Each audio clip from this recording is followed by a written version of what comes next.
J'espère que j'ai trouvé encore un peu de voix.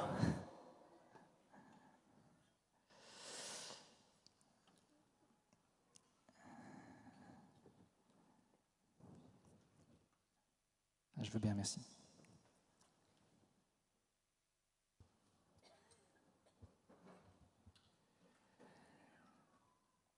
Je crois que quand on adore Jésus-Christ, quand on lui chante, on lui crie comme cela notre amour, je crois qu'il y a des murs qui se brisent en nous, des mauvais murs, des murailles dans nos cœurs qui bloquent notre compréhension de Dieu, qui bloquent notre ressenti de Dieu. Je crois qu'il y a des choses comme ça qui s'effritent et qui tombent dans des tels moments de louange. Vraiment, si on peut remercier l'équipe de louange, on peut vraiment les... Il y a des murs qui sont tombés ce soir.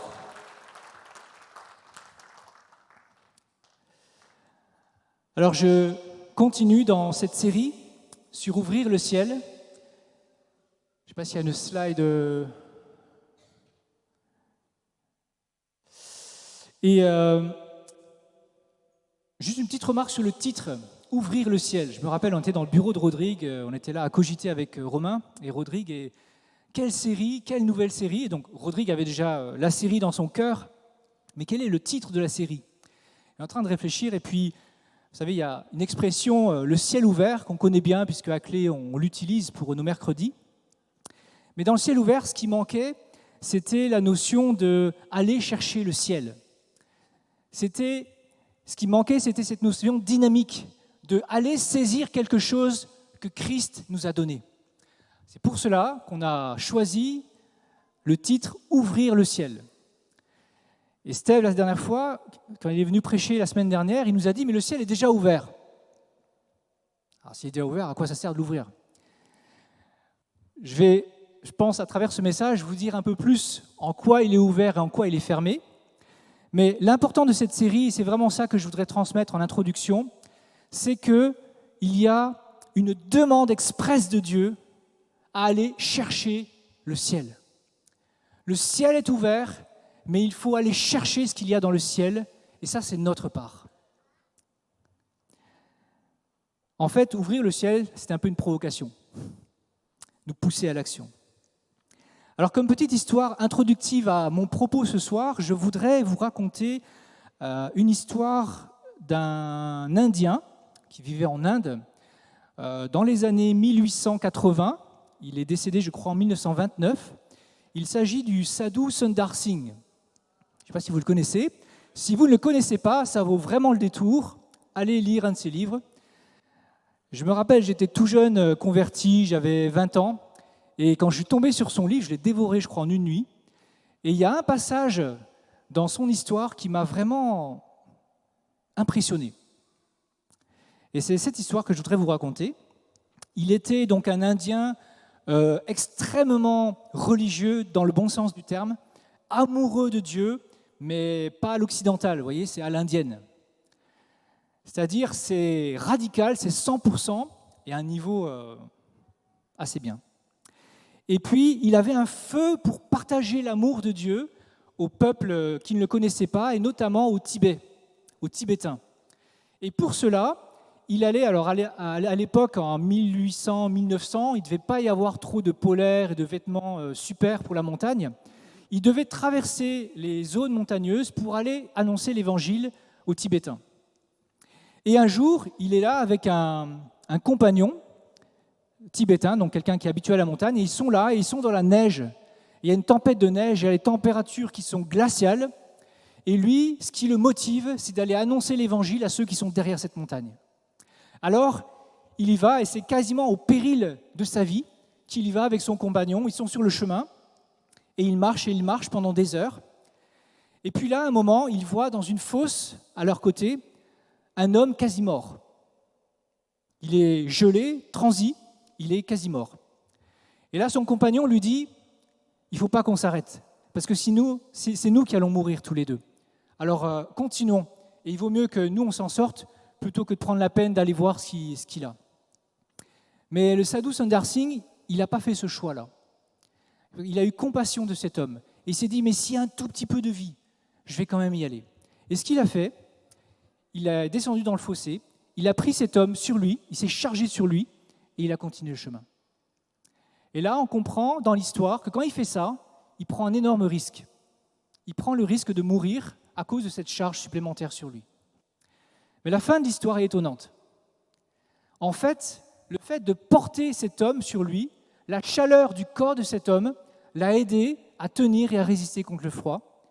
Et au final, il est arrivé vivant avec cet homme sur son dos, au bout du chemin, alors que son compagnon, lui, il est mort. Et dans cette histoire, ce qui m'a frappé, c'est le paradoxe, la contradiction apparente. Quelqu'un qui se sacrifie, il sauve deux vies. Et celui qui ne veut pas se sacrifier, il perd la sienne. Le Sadhu Sundar Singh, il y a plein d'histoires comme ça, assez incroyables, donc ça vaut le détour, je vous conseille d'y aller. Vous tapez ça dans Google et ça sort. Il y a même ces écrits comme ça sur Internet. Ouvrir le ciel. Alors on a un verset, il est écrit en gris, je ne sais pas si vous le voyez, mais on le cite souvent. Si mon peuple, sur qui est invoqué mon nom. Je pense que vous le connaissez par cœur maintenant. Pour commencer ce message, je me suis dit, je vais aller regarder d'abord dans ce passage et regarder un peu le contexte de ce passage. Et dans le contexte de ce passage, on voit que c'est en fait Salomon, le grand roi Salomon, qui a construit pour la première fois un temple pour Dieu, pour l'Éternel. Et en fait, quand il y a cette prière, c'est le moment d'inauguration de ce temple. Et ce temple, il est dit que Dieu choisit cet endroit comme maison de sacrifice. Et il dit, quand je fermerai le ciel, si mon peuple s'humilie, prie en direction de ce temple ou dans ce temple-là, alors je l'exaucerai des cieux et je guérirai son pays. En fait, Dieu disait qu'il aurait toujours ses yeux ouverts, ses oreilles attentives et son cœur vraiment très attentif sur ce temple. Et toutes les prières faites en ce lieu seraient exaucées. Et même au cas où les Israélites étaient en voyage ou étaient éloignés de ce temple, il se suffisait de prier en direction de ce temple, comme la Mecque, et Dieu dit « j'exaucerai leurs prières ». Donc on voit que quand le ciel est fermé, Dieu veut bien ouvrir le ciel quand une prière, une humiliation du peuple se fait en ce temple. C'est mon point de départ. Avec le Nouveau Testament, on comprend que Jésus-Christ est ce temple. C'est un peu bizarre, mais avec Jésus, il y a plein de trucs étonnants. Et Jésus-Christ en fait, nous fait comprendre qu'il est lui-même ce temple-là. Et ce qui se passe, c'est que toute la faveur de Dieu, tout le cœur de Dieu, tous les regards de Dieu, toute l'attention de Dieu, avec Jésus-Christ, se passe sur lui. C'est-à-dire que Jésus-Christ réussit, il est celui qui capte la faveur de Dieu. Il est celui sur qui Dieu le Père regarde et il bénit parce que le Christ est son temple, parce que le Christ est celui qui a eu sa faveur. Toute la bénédiction de Dieu, toute l'ouverture du ciel est concentrée sur Christ, le temple.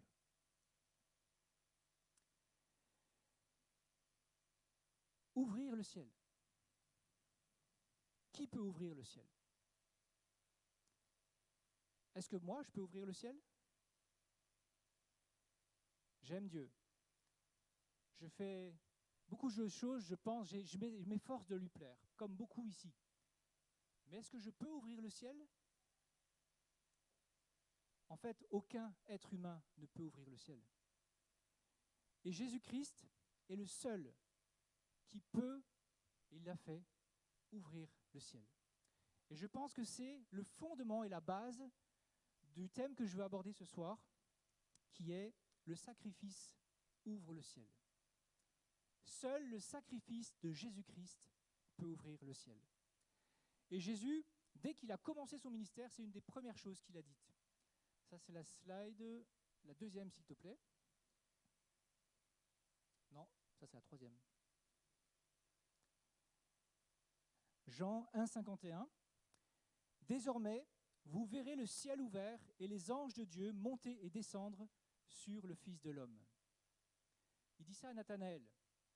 un Israélite qui était vraiment selon le cœur de Dieu. Et quand Jésus passe, il voit cet homme, et en fait derrière cet homme, c'est tout le peuple d'Israël qui était selon le cœur de Dieu. Et à lui, il dit, désormais, tu verras le ciel ouvert. Alors on peut croire que c'est juste une annonce comme ça en passant, mais en fait Jésus fait là une annonce solennelle, puissante. Il fait référence à la vision de Jacob. Donc ça c'est en Genèse, où Jacob dans un rêve a vu une échelle entre le ciel et la terre, et des anges monter et descendre sur l'échelle. Et Jésus fait référence explicitement à ça, en disant simplement, désormais, toute la puissance de Dieu, tous les trésors du ciel, toute l'action bienveillante de Dieu va se déverser sur la terre à travers moi. Et ici, Jésus, c'est l'échelle. Les anges montent et descendent sur le Fils de l'homme, l'échelle. C'est le Jésus. C'est dans cette annonce, en fait, Jésus annonce les conséquences de ce qu'il va faire par la suite. Ce qu'il va faire par la suite, c'est son ministère, et au bout de son ministère, c'est la croix. Et la croix est le seul sacrifice que Dieu accepte et agrée, et qui permet à la faveur de descendre sur la terre. Et on voit, c'est dans la slide suivante, qu'il y a 2 passages, et il y en a d'autres encore, qui montrent sans aucun doute que c'est le sacrifice de Jésus-Christ qui nous ouvre le ciel. Tu n'as voulu ni sacrifice ni offrande, mais tu m'as formé un corps, dit Jésus. Ce corps qui va être crucifié comme un sacrifice. Nous sommes sanctifiés par l'offrande du corps de Jésus une fois pour toutes. Et ici, le une fois pour toutes, c'est là pour prévenir l'homme de vouloir rajouter des sacrifices par derrière. Ça nous dit qu'il n'y a qu'un seul sacrifice que Dieu agrée, c'est celui de Jésus-Christ à la croix. Ouvrir le ciel. C'est Jésus qui ouvre le ciel. Et les conséquences à cela sont énormes, et la Bible en parle. L'auteur de l'Épître aux Hébreux dit tout de suite après, approchons-nous donc. Conséquence, tu peux t'approcher de Dieu. Alors qu'avant c'était un Dieu juste et un Dieu en colère à cause de nos péchés, maintenant tu peux t'approcher de Dieu en paix. Tu peux t'approcher de Dieu comme un père. Il est un père qui t'aime et il t'accueille dans ses bras. Parce qu'il n'y a plus de colère sur ta vie, parce que Jésus-Christ l'a pris sur lui. Sacrifice. Il dit encore, ça c'est Paul qui dit, Dieu nous a bénis de toute bénédiction spirituelle dans les lieux célestes en Christ. C'est un verset peut-être qu'on connaît, et puis à force de l'entendre, on ne l'entend plus. Mais quand on s'arrête, toute bénédiction spirituelle, dans tout, il y a tout. Il y a beaucoup de choses. Et Jésus dit encore, tout ce que vous demanderez en mon nom, je le ferai. On voit là, juste dans ces quelques citations, il y en a plein d'autres, que le ciel a été ouvert par l'œuvre de Jésus-Christ. Et c'est pour nous d'immenses conséquences qu'on n'aura même pas toute la vie pour découvrir la puissance, la teneur des conséquences de cela. Alors la question qui se pose maintenant, c'est est-ce que le ciel peut encore être fermé ? Est-ce que le ciel peut encore être fermé sur nos vies ? Et je pense que la réponse est oui. Le ciel est ouvert sur Jésus-Christ. Il est ouvert sur tous ceux qui sont en lui. En lui, 2 petits mots grecs, en Christos, qui sont rappelés maintes et maintes fois. Je n'ai pas compté, je n'ai pas de logiciel biblique, sinon j'aurais bien aimé compter, mais je pense que ça dépasse la centaine, je suis sûr.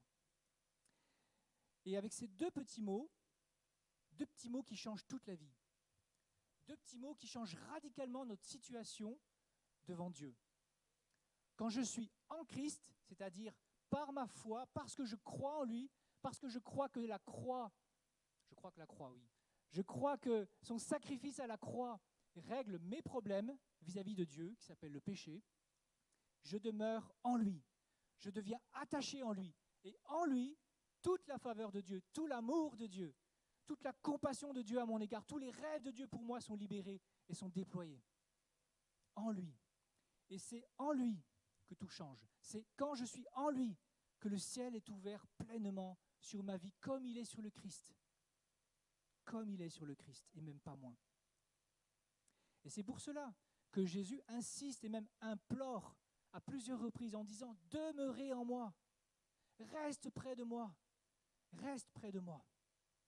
Alors j'ai une image pour cette situation, c'est la slide suivante s'il te plaît. C'est un ciel fermé, mais il y a un endroit dans le ciel qui est ouvert et par lequel descend la lumière. Et cet endroit dans le ciel, c'est Jésus-Christ. Et pour moi, j'imagine le ciel ouvert, le ciel fermé avec cette image.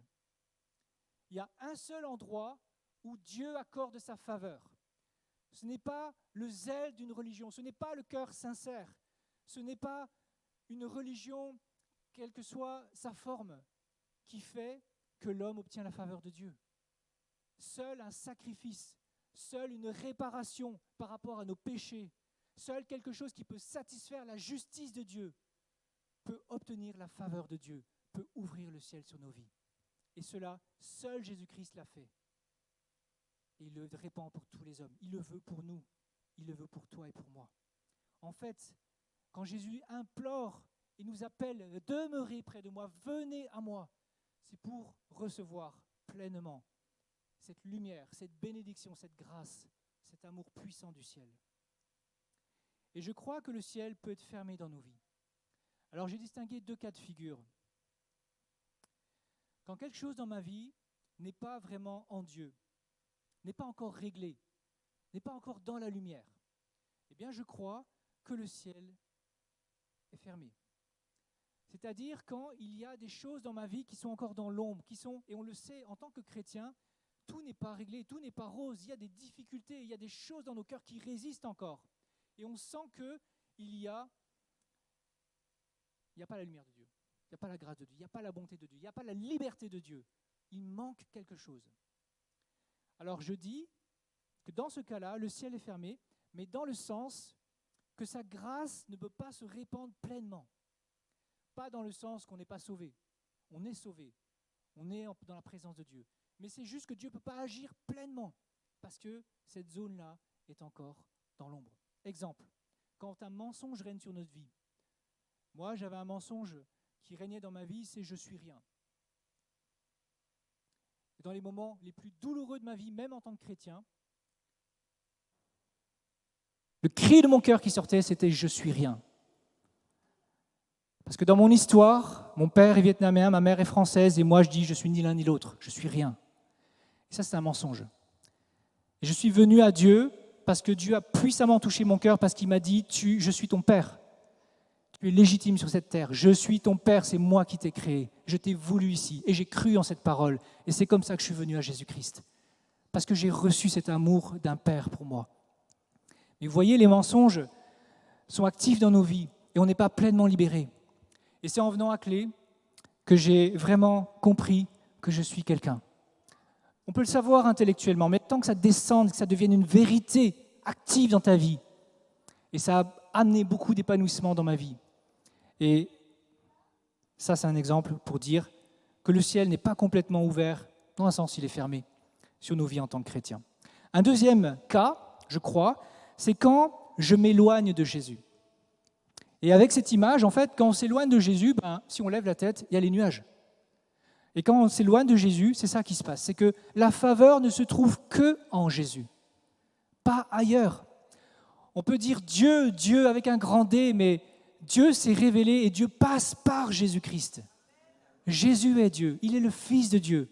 Et le Père, Dieu le Père, veut nous amener à lui par Jésus-Christ. Alors, et même en tant que non-chrétien, on peut vivre ça, le non-pardon. Le non-pardon ferme le ciel. La désobéissance. Quand on désobéit à Dieu, on s'éloigne de cette ouverture. Plus subtilement, l'incrédulité. Moi, je bataille des fois avec ça. Parfois, je découvre l'incrédulité dans mon cœur, c'est-à-dire la résistance à la foi, ne pas entrer, se positionner dans la foi. Et on est tous concernés par ça. Et ce qui est encourageant dans tout cela, C'est qu'on a beau être imparfait, on a beau tomber, on a beau parfois même se décevoir soi-même, et on pense décevoir Dieu.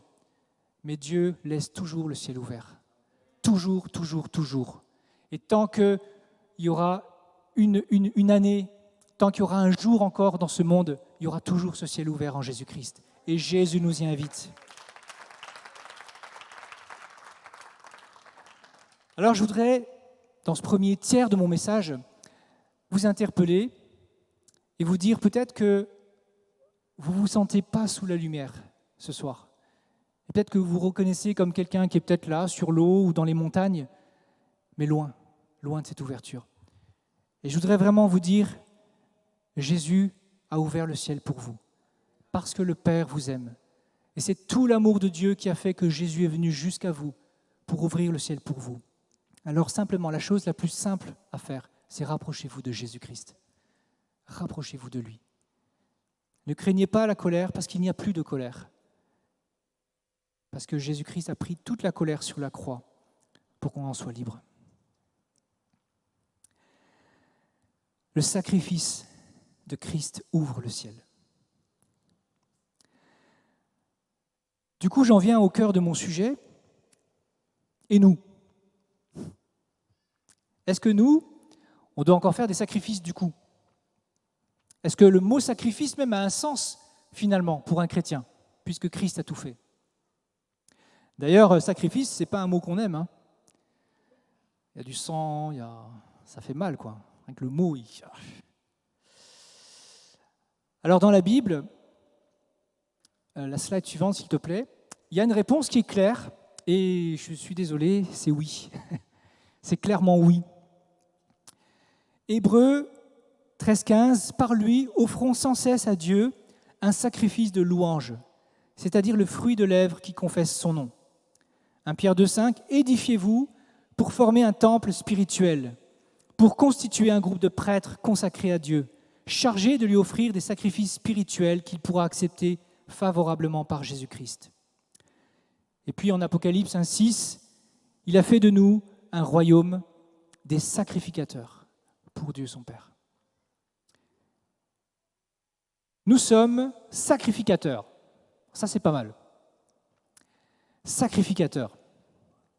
C'est-à-dire qu'on est chargé d'offrir des sacrifices, ici spirituels, à Dieu. Je crois que là, on a quelque chose comme une autoroute à explorer et à découvrir pour entrer davantage dans cette vérité. Est-ce que vous vous considériez jusqu'à présent comme un sacrificateur ? Si on devait décrire comment il est sacrificateur, lundi, mardi, mercredi, ce serait intéressant de se poser les questions et de comparer les réponses. Ce qui est intéressant, c'est encore 2 petits mots dans ces textes. Par lui. Nous sommes sacrificateurs par lui, par Jésus-Christ. Et ça veut dire que la valeur de nos sacrifices n'ont de valeur que s'ils sont faits en Jésus-Christ. Et qu'en fait, c'est la valeur de Christ qui donne la valeur à notre sacrifice. Ce n'est pas la nôtre. En fait, c'est ça qui est beau avec Dieu, c'est ça qui donne de l'espoir à tout le monde avec Dieu, c'est la grâce. Dieu, ce que Dieu donne, ne s'achète pas. Ce que Dieu donne n'est pas basé sur ta valeur, sur tout ce que tu peux acheter avec ta force, tes moyens, ton intelligence, ta piété. Dieu ne regarde pas ces choses, il regarde Christ et ta foi. Et c'est par ta foi que tu accèdes à ces choses.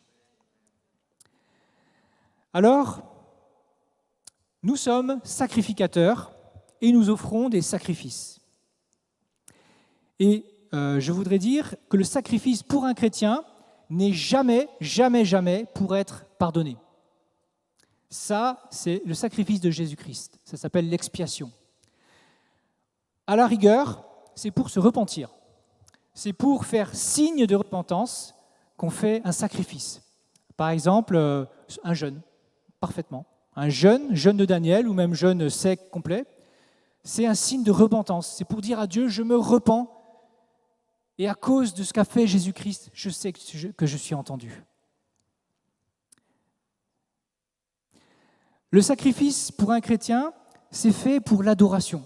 Je crois qu'en fait, qu'en tant que chrétien, la première chose et finalement notre utilité finale dans le plan de Dieu, c'est de l'adorer. Nous sommes faits pour ça, créés à son image, capables de capter la beauté qui est en Dieu, capables de répondre à cette beauté et de la célébrer, capables même, parce que nous sommes par notre vie, de manifester Dieu, parce que son image est en nous. En fait, en vivant selon les principes de Dieu, la première chose qui apparaît, c'est l'adoration. On rend grâce à Dieu, on l'élève par notre vie. Et donc, là, le sacrifice, c'est vraiment un acte d'adoration, fondamentalement. Et je crois aussi qu'il y a encore une chose, un élément, c'est nos sacrifices sont là pour le service de Dieu. Il y a des versets comme ça, Philippiens 2,17 par exemple, qui montrent le lien entre tout ce que nous pouvons faire comme service pour Dieu, qui en fait est un sacrifice de bonne odeur que Dieu agrée, que Dieu reçoit. La louange, l'adoration, la prière, le jeûne, nos dîmes et nos offrandes, nos services différents, le don de notre temps, plein de choses peuvent être considérées comme des sacrifices. C'est-à-dire des choses que nous offrons à Dieu, des choses qui nous coûtent. Là, il y a un aspect intéressant du sacrifice, c'est que le sacrifice coûte. Le sacrifice doit coûter. Dans le mot don, offrande, il y a un côté rond, il y a un côté sympathique. Dans le mot sacrifice, ça fait mal. Le sacrifice doit nous coûter. Sinon, ce n'est pas un sacrifice. Et il y a un principe en Dieu qui est de donner le prémice. On voit dans l'Ancien Testament, c'est-à-dire donner le premier. Le premier salaire, le premier, en fait, c'est le meilleur. Ce n'est pas donner le dernier, ce n'est pas donner le surplus, ce n'est pas donner le reste de ta vie, c'est donner le premier. Je me rappelle quand je faisais mes études en théologie, c'était des études difficiles. Parfois, je devais faire des choses comme de la philosophie, genre de bouquin, il faut lire 4-5 fois la phrase avant de comprendre ce que le gars veut dire. Et pour moi, le meilleur moment pour ça, c'était le matin. Passer le repas du midi, c'était impossible, je ne pouvais plus enregistrer ça. Je vais faire d'autres choses. Mais j'avais tellement à cœur d'être connecté au Saint-Esprit pendant mes études de théologie, parce que j'avais entendu dire que la théologie peut vous refroidir et tuer votre foi, et j'avais tellement la trouille de ça, que je voulais rester, je ne lâchais pas le Saint-Esprit, et je passais 30 minutes au minimum, voire 1 heure, chaque matin, et c'était un sacrifice pour moi. Sur mes 3-4 heures de travail théologique du matin, je sacrifiais 30 à 1 heure pour être avec le Saint-Esprit, pour lui demander de me garder là-dedans. Sacrifice. Un exemple.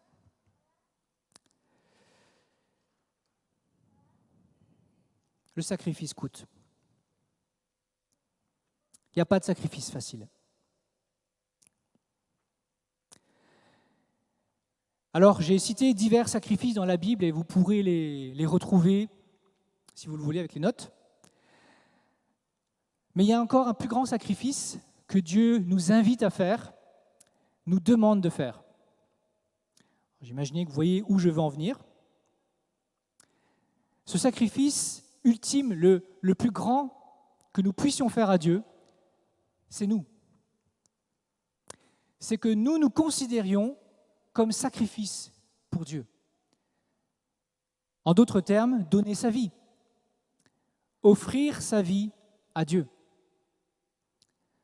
Et offrir sa vie à Dieu, ce n'est pas juste venir le dimanche à clé, ou lire sa Bible, certes, tous les jours, même prier. C'est donner sa vie, toute sa vie, chaque seconde, chaque pensée, chaque chose, élément de ma vie, je le lui donne. C'est pas facile ça. Paul dit en Romains 12, slide suivante, « Je vous invite donc, frères, à cause de cette immense bonté de Dieu, à lui offrir votre corps comme un sacrifice vivant, saint et qui plaise à Dieu, et ce qui sera de votre part un culte spirituel ou un culte logique, un culte évident. » Ce que je veux souligner ici, c'est que Dieu ne nous invite pas seulement à donner nos cœurs, et on plane, vous savez, on peut être chrétien mystique, on donne nos cœurs, nos pensées, alléluia. Il dit ici ton corps, quelque chose de concret, de tangible, quelque chose que tu peux toucher, donne-le à Dieu. Donc on peut être chrétien dans les nuages et puis pas être concret et pas être conséquent par rapport à ce qu'on dit. Et Dieu ne veut pas ça. Il veut que toi-même, tu te donnes à lui. Et ce qui est intéressant dans ce passage, c'est la motivation. Je ne me donne pas à Dieu par crainte, par peur. Je ne me donne pas, pas à Dieu par religiosité ou par maîtrise et discipline de moi-même. Ce qui me pousse, ce qui me motive à me donner pour Dieu, c'est son immense amour. C'est son immense amour. Et là, il y a une clé pour le sacrifice. C'est dans quelle mesure je me sens aimé de Dieu. Si je me sens aimé de Dieu, je vais me sacrifier facilement pour lui. Facilement, entre guillemets. C'est ça qui est la vraie motivation, celle que Dieu désire en nous, pour nous donner. C'est de répondre à son amour. Nos sacrifices sont liés à notre connaissance, à notre expérience de l'amour de Dieu. Et si tu as du mal à te sacrifier, si tu as du mal à donner à Dieu, eh bien regarde non pas ton sacrifice en te fouettant, en disant je vais y aller droit, 2019, c'est bon, résolution. Regarde l'amour. Regarde l'amour de Dieu en toi. Cherche l'amour avant. Et tu verras, le sacrifice sera ta réponse. Steve, en commentant ce passage, il fait une petite blague j'aime bien les blagues de Steve parce que ça a l'apparence de blague, mais ce n'est pas des blagues en fait. Derrière, il y a un truc et il posait comme ça, c'est cette question aux étudiants de destinée. Savez-vous quel est le problème d'un sacrifice vivant ? Parce que dans le texte, c'est sacrifice vivant. Il y a un souci avec ça. Un inconvénient, on va dire. C'est que le sacrifice vivant, il est vivant, il peut partir de l'autel. Il peut se sauver. Il voit le couteau approcher, il voit la flamme approcher et il se barre. « Ah, je ne veux pas, Seigneur, je ne veux pas. » Et il s'en va.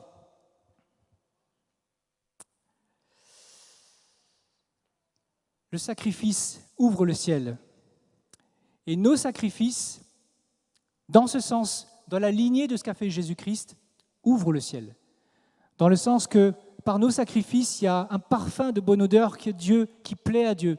Il y a une faveur qui descend parce que c'est fait en Christ. Mon troisième et dernier point, c'est que j'aimerais nous amener plus loin et nous pousser, nous encourager à aller chercher ce ciel ouvert, à aller chercher les choses qui sont dans ce ciel ouvert. Il y a des grâces, il y a des miracles, il y a quelque chose de surnaturel, il y a quelque chose de puissant. Et nous y aspirons tous, je le sais. Si on a fait tous ce jeûne de Daniel, s'il y avait autant de motivation, c'est parce qu'on a soif. Les messages que Rodrigue a prêchés sur la soif, sur le désir de Dieu ont été reçus. Et je crois qu'il y a quelque chose qui est en train de bouger en nous. Et je voudrais qu'on aille plus loin par rapport au sacrifice. Et que nous allions ouvrir vraiment le ciel. Chercher les choses d'en haut. Je ne sais pas pour vous, ceux qui sont mariés, je ne sais pas combien d'années ça fait que je suis marié, ça fait 99, c'est ça ? Ça fait 20 ans ? Bon, ça fait 20 ans. Et il y a quelque chose que je fais, alors on va bien, on s'aime. Ma femme a dit à notre pasteur l'autre jour qu'elle était heureuse, alors moi ça m'a fait plaisir. Et il y a quelque chose que je fais, pas forcément souvent, mais régulièrement. Je me rappelle, je me remémore mes promesses de mariage. Je ne sais pas si ça vous arrive, à vous les hommes. Peut-être que vous avez déjà tout oublié. En fait, je me rappelle juste un passage et j'avais promis d'être un époux, un ami et un frère. Et pour moi, quand je me rappelle ça, ça m'aide à me recentrer sur mon mariage, sur mon épouse. Ça me permet de me rappeler mon engagement et ce que nous vivons ensemble. Et pour moi, c'était très important, quand j'ai pensé mon mariage, d'avoir ces 3 dimensions avec mon épouse. Je ne veux pas juste qu'elle soit mon épouse, mais je veux aussi qu'on soit frères et sœurs en Christ. Et au début, notre histoire, c'est qu'on avait 6 ans de belle amitié, et je ne veux pas le perdre, ça.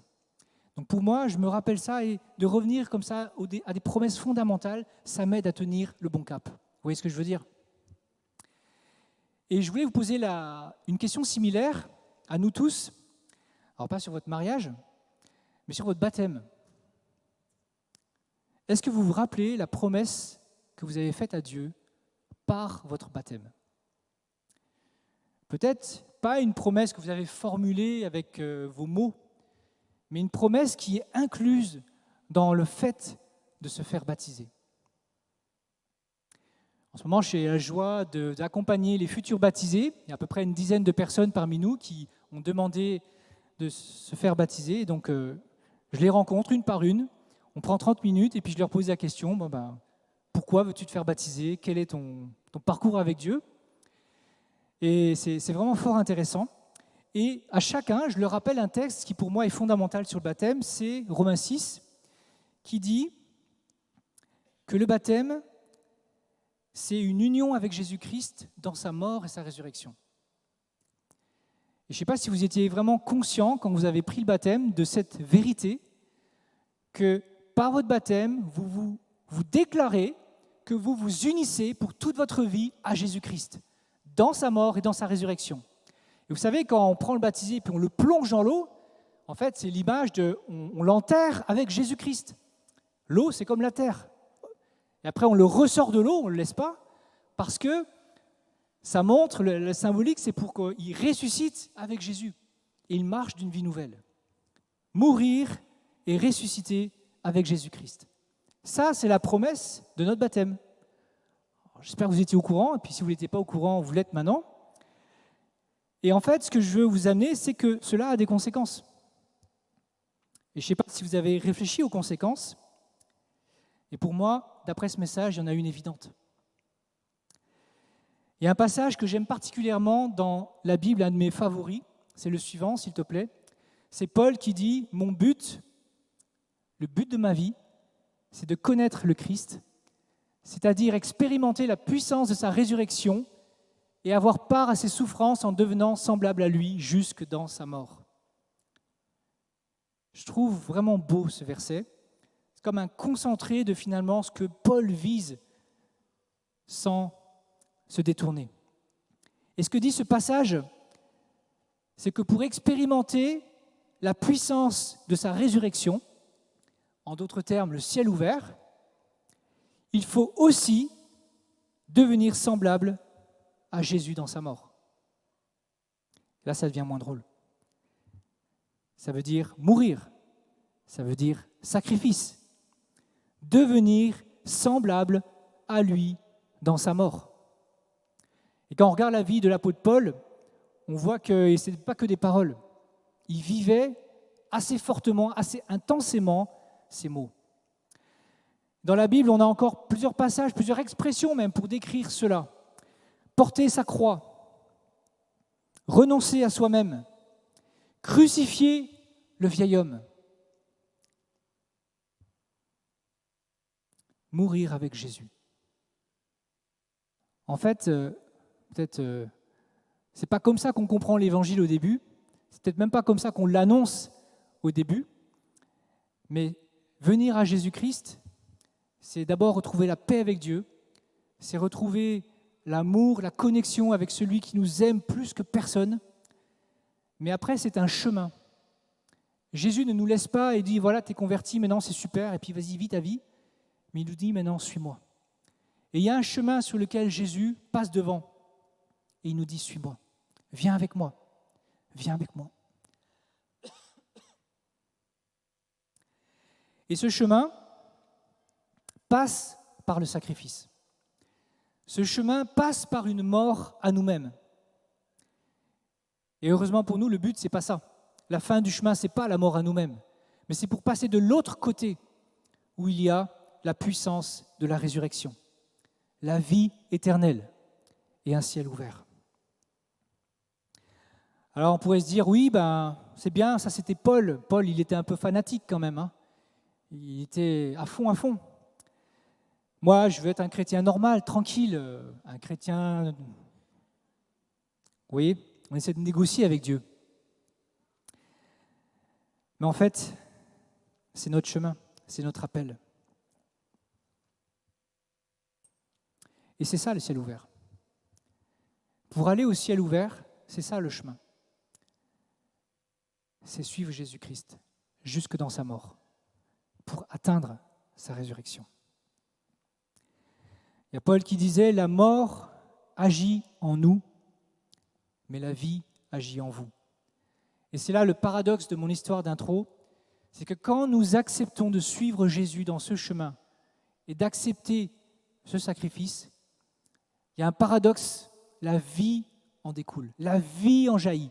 Il y a quelque chose de puissant qui se déverse à travers votre vie alors que vous la sacrifiez. Quelque chose d'en haut, une puissance d'en haut, la puissance de la vie, la puissance qui est en Jésus-Christ. J'ai un dernier passage pour ce soir, c'est Colossiens 3:1. Si donc vous êtes ressuscités avec le Christ, cherchez les choses d'en haut. Et dans mon message, en fait, c'était ça, le verset qui était au fond de mes entrailles, de mon cœur pour ce soir. C'est « Vous êtes ressuscités, alors cherchez les choses d'en haut. Pensez à ce qui est en haut et non à ce qui est sur la terre, car vous êtes morts et votre vie est cachée avec le Christ. » Et ici, ce n'est pas si au sens de « au cas où », peut-être, il n'y a aucun doute, tu es ressuscité. En tant que chrétien, tu es ressuscité, dans le sens que ton esprit a commencé à vivre, que ton esprit s'est levé. Et il y a quelque chose en toi qui s'élève dans la vie et quelque chose en toi qui diminue dans la mort. Ton ancienne vie, ta chair, le vieil homme, tout ce qui en toi résiste à Dieu, tout ce qui en toi veut aller de l'autre côté du chemin que Dieu t'invite, eh bien cela est en train de diminuer. Et ton être intérieur, celui qui aime Dieu, celui qui réagit à la louange, celui qui aime la parole de Dieu, celui-là est fait pour monter. Le ressuscité, cette partie de moi qui est réveillée, qui est amoureuse de Dieu, mon esprit qui a la capacité de voir et de comprendre les choses du ciel, qui a les capacités de les désirer et de les chercher par la foi. Et dans ce passage, on voit que pour Dieu, ce n'est pas une option, c'est un appel. Puisque tu es ressuscité avec le Christ, cherche les choses d'en haut. Puisque tu es ressuscité, cherche les choses d'en haut. Quand Jésus parlait à Nicodème, il lui expliquait que seul un homme né de nouveau peut voir le royaume de Dieu. Et avec ce passage, on va encore plus loin et on voit que seul un ressuscité, c'est-à-dire quelqu'un qui vit par l'esprit, peut se saisir, peut aller chercher des choses dans le ciel, se saisir des choses d'en haut et l'amener dans sa vie. Et c'est ça qui est pour moi le bon chemin pour vivre le sacrifice aujourd'hui. C'est suivre Jésus. C'est répondre à cette promesse que nous avons faite à notre baptême, de le suivre dans sa mort pour déboucher dans sa résurrection.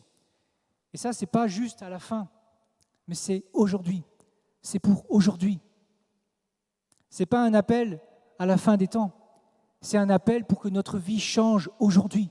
C'est un appel pour que le ciel soit ouvert pleinement aujourd'hui.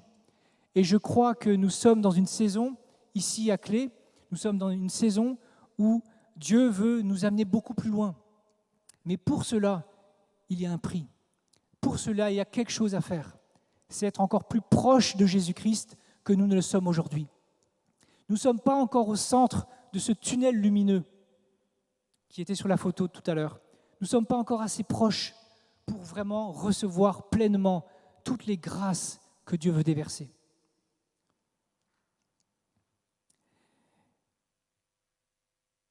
Ce qui me frappait en méditant tout cela, c'est de réaliser que finalement, dans le sacrifice, il y a une joie. Alors, je ne suis pas maso, ni sadique. Il y a une tristesse dans le sacrifice, et Jésus l'a vécu plus que tous. Mon âme est triste jusqu'à la mort. Il disait cela avant d'aller à la croix. Mais il y a une joie dans le sacrifice. Une joie pour les chrétiens. Parce qu'on sait que notre sacrifice ne débouche pas sur la mort, sur notre mort, mais elle débouche sur la vie. Elle débouche sur cette vie d'en haut, cette vie qui est puissance, cette vie qui est le ciel ouvert. Et la mort, notre mort, est un passage. Et c'est ça qui est merveilleux, c'est qu'en Christ, la mort devient un simple passage vers la vie, une vie beaucoup plus abondante, beaucoup plus grande. Il y a une joie dans le sacrifice, une joie de l'esprit. Paul disait, les chrétiens sont des fous. Pour ce monde, les chrétiens sont des fous. On est fous. Désirer le sacrifice, mais on est fous. Parce que c'est que l'esprit qui peut capter ça et qui peut sentir la vie derrière. Petit témoignage pour terminer, il y a quelques semaines, fait une prière. Quand Rodrigue prêchait sur le changement des habitudes, j'ai réfléchi, quelle habitude dans ma vie, quelle mauvaise habitude j'aimerais voir changer en 2019. Et au début, je ne trouvais pas. Et puis après, j'ai pensé, quand je fais mes comptes, les finances, moi je ne fais jamais les comptes le soir, pour bien dormir. C'est quelque chose que je n'aime pas faire, pourtant je fais des maths, j'aime les maths, mais compter mes sous, j'aime pas. Parce qu'il y a toujours une déception à la fin. Moi je suis un gars optimiste et je me dis, ouais, on a plein de sous. Et en fait, à chaque fois, je vis une inquiétude. Alors des fois, bon, financièrement on va bien en ce moment, mais je vis une inquiétude, quelque chose qui me taraude le cœur. Et je me dis, ouais, ça c'est une mauvaise habitude dans ma vie, ça, Seigneur, je voudrais que ça parte en 2019. Alors j'ai prié, j'ai dit, Seigneur, aide-moi, agis dans ma vie, parce que ça, je veux le dépasser, je veux grandir, je veux être libre par rapport à l'argent, je veux plus que ce soit une source d'inquiétude dans ma vie, je veux pas que mon cœur soit serré quand je fais les comptes, je veux une liberté, je veux le ciel ouvert dans ce domaine. Et vous savez que quand on prie Dieu, il répond. Pas, même quasiment jamais, comme on s'y attend. Et quelques semaines, peut-être 15 jours après, c'est assez rapide en fait, Dieu me demande, par l'intermédiaire de quelqu'un, de faire un sacrifice financier. Et là, pendant quelques minutes, les mécanismes mathématiciens dans ma tête se sont mis à rugir. Et pour toujours arriver au même résultat, rouge, rouge, rouge, ça passe pas, ça passe pas, ça passe pas. Alors, les premières minutes ont été des moments de sueur froide. Mais en moi, je me suis rappelé cette prière. Et dans mon cœur, il y avait une joie. Parce que je comprenais, tu as prié Dieu, et Dieu te propose ce chemin-là pour aller vers ta liberté et pour sortir de quelque chose qui appartient au passé, qui appartient à ton ancienne vie, celle qui n'était pas en Christ et qui a peur, qui est dans l'inquiétude, qui est dans la crainte quand on parle d'argent. Et moi, j'ai ressenti une joie. Et cette joie, elle est là. Franchement, je suis heureux de faire ce sacrifice financier.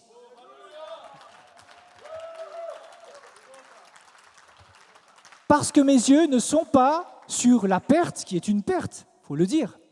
Mes yeux sont plus loin, mes yeux vont plus loin, mais vers cette liberté, cette puissance que ça dégage dans ma vie. Et je sais qu'à travers cet acte, je grandis et je suis affranchi. Alors, voilà, c'était un petit exemple, pour moi c'est un grand exemple de sacrifice, mais pour vous dire que le sacrifice, c'est le ciel ouvert. Je le crois, c'est un chemin pour le ciel ouvert. Et Dieu ne veut pas qu'on aille dans le sacrifice avec des larmes, avec des pleurs, il veut qu'on y aille comme des fous, avec la joie dans nos cœurs, en esprit.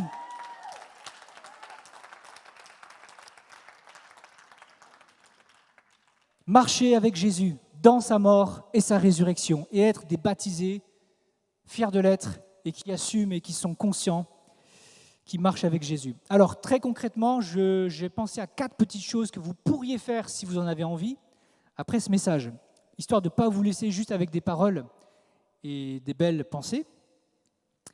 D'abord, vous pouvez méditer, relire ce message.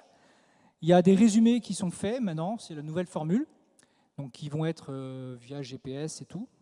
Bon, si vous le souhaitez, vous pouvez me le demander. Il y a les vidéos sur YouTube, je pense, si c'est filmé aujourd'hui. Donc vous pouvez toujours revenir sur les messages et méditer, approfondir.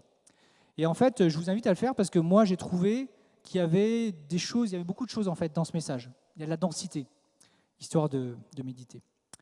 Après, une deuxième idée à vous proposer, c'est de faire un point avec Dieu. Donc vous entrez dans votre chambre, vous fermez la porte, personne ne vous voit, et puis vous faites un point honnête avec Dieu. Quel sacrifice offrez-vous ? Et quel sacrifice voulez-vous offrir cette année à Dieu ? On va un cran plus haut. Quel sacrifice es-tu ? Et quel sacrifice veux-tu devenir en 2019 ? Et pour sceller le truc dans le marbre, je vous invite à écrire. Parce qu'écrire, c'est pas comme les pensées, ça part, ça évanescent. Mais écrire, le problème c'est qu'après on peut relire, dire ah oui tiens j'ai écrit ça. Et puis troisième proposition, si ce message vous a interpellé, je vous propose un défi, c'est d'y répondre par un sacrifice.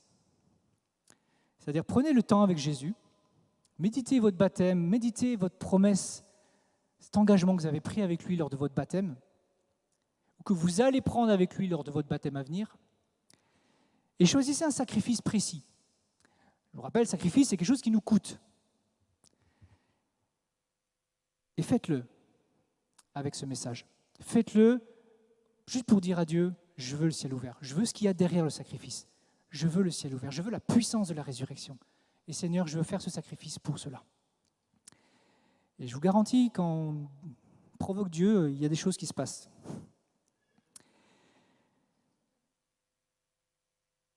Et puis, dernière proposition, c'est d'écouter attentivement l'annonce que Rodrigue va faire dans quelques minutes. C'est une belle occasion aussi de répondre à cela. Si vous voulez bien, je vais prier et terminer en priant. Seigneur, tes voies sont étonnantes.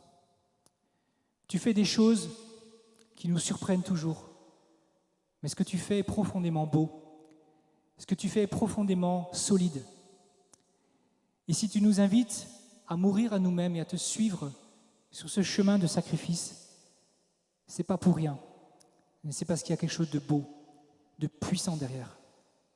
Alors Seigneur, ce soir, tu nous vois, tu vois chacun de nos cœurs. Et ce que je veux te demander, c'est de nous rendre capables de te répondre. C'est de nous rendre capables de marcher avec toi et de te suivre dans ta mort et dans ta résurrection. Seigneur, merci pour la vie avec toi, qui est belle, qui est puissante, qui est profonde et qui est éternelle. Tu es celui qui nous aime et ton amour et ta paix sont constamment là, dans ta lumière. Seigneur, je prie pour cela. C'est que tu nous amènes plus proches de toi. Et je prie tout particulièrement pour ceux dans cette pièce qui se sentent loin de toi. Je te prie, Jésus, attire-les à toi. Qu'ils puissent être sous ce tunnel de lumière et recevoir tout l'amour, toute la paix, toute la faveur, toute la délivrance qui vient, qui coule librement, abondamment par la croix. Dans le nom de Jésus. Amen.